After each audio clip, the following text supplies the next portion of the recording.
Јавна морална осуда од лекарската комора за случајот со видеоснимката на неврологот Игор Кузмановски. Речи си една недела откако протече видеото на Кузмановски со бела прашкаста материја, од комората денеска соопштија дека комисијата за етички прашања се состанала и освен јавната морална осуда за понатамошно постапување во однос на прекршување на етичките норми, ќе ги чекаат извештаите од комисиите на Министерството за здравство и клиниката за неврологија.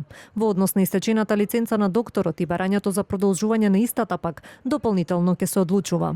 По добивањето на овие официјални извештаи и комплетирањето на информациите, комисијата ќе донесе заклучок за понатамошно постапување во однос на прекршувањето на етичките норми.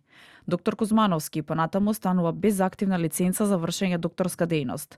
Доставеното барање за повторно стекнување со лиценца ќе биде дополнително разгледано.